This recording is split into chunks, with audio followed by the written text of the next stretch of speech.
اعوذ باللہ من الشیطان الرجیم۔ پناہ مانگتا ہوں میں اللہ کی شیطان مردود سے۔ بسم اللہ الرحمن الرحیم۔ شروع اللہ کے نام سے جو بڑا مہربان نہایت رحم والا ہے۔ دا باٹم لائن کے ناظرین کرام، السلام علیکم۔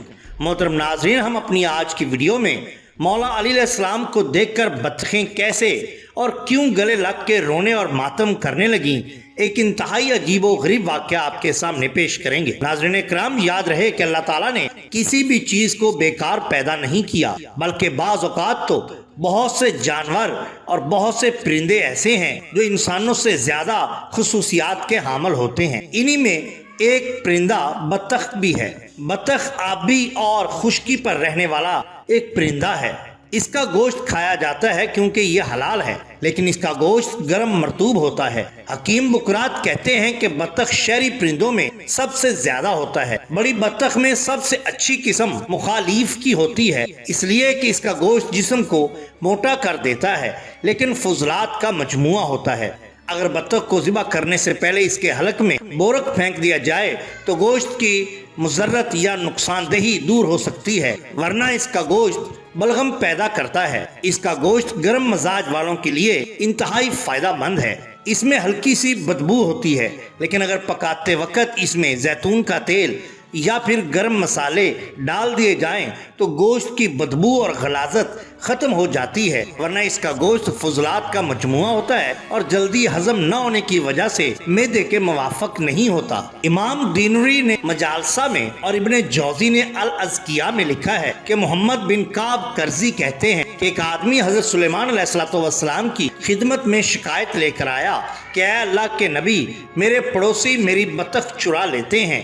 یہ سننے کے بعد حضرت سلیمان علیہ السلام نے لوگوں کو نماز کے لیے بلایا اور نماز کے بعد خطبہ دیا۔ پھر آپ نے فرمایا، تم میں سے بعض لوگ وہ ہیں جو اپنے پڑوسی کی بطخ چوری کر لیتے ہیں، پھر مسجد میں آتے ہیں تو ان کے سر پر ہوتے ہیں۔ حضرت سلیمان علیہ السلام کا یہ کہنا تھا کہ ایک آدمی نے اپنے سر پر ہاتھ پھیرا تو حضرت سلیمان علیہ السلام نے فرمایا، بس اسے پکڑ لو، اسی نے تمہاری بطخ چوری کی ہے۔ حضرت حسن بن کثیر اپنے والد سے روایت کرتے ہیں کہ ان کے والد نے حضرت علی علیہ السلام کا دور دیکھا ہے۔ ایک دن حضرت علی کرم اللہ وجہ الکریم نماز فجر کے لیے تشریف لا رہے تھے تو کیا دیکھتے ہیں کہ سامنے بطخوں کے بہت سے جوڑے ہیں اور ایک بطخ اپنے چہرے پر تھپڑ مار رہی ہے اور ساتھ ساتھ ایک دوسرے کے ساتھ لپٹ کر گویا رو رہی ہیں۔ حضرت علی علیہ السلام نے فرمایا، اسے اس کی حالت پر چھوڑ دو، کیونکہ ساتھیوں نے اس کو روکنے کی کوشش کی تھی۔ پوچھا گیا کہ یا علی علیہ السلام، کہ ان کو ان کی حالت پر کیوں چھوڑ دیں اور یہ کیوں نوحہ گر ہیں؟ آپ نے فرمایا، تم نہیں جانتے جو یہ جانتی ہیں۔ حضرت علی علیہ السلام آگے بڑھے ہی تھے کہ ابن ملجم نے آپ پر وار کر دیا۔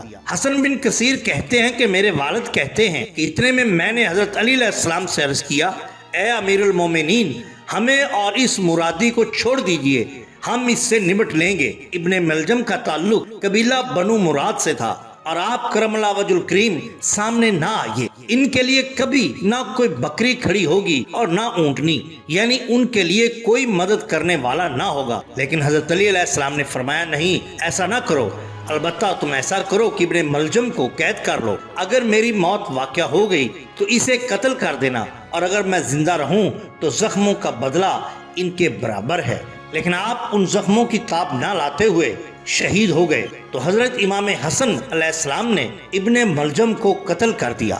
محترم ناظرین، اگر آپ کو ہماری یہ ویڈیو پسند آئی ہو تو لائک کیجئے، سبسکرائب کیجئے ہمارے چینل دا باٹم لائن کو، تاکہ ہم آپ کے لیے اور بھی بہترین ویڈیوز لا سکیں۔ اپنے دوستوں کا، گرد و نواح کے لوگوں کا بہت خیال رکھیے۔ اللہ اور اللہ کے رسول صلی اللہ علیہ وسلم سے بے حد محبت کیجئے۔ آپ کا بہت شکریہ۔ اللہ حافظ۔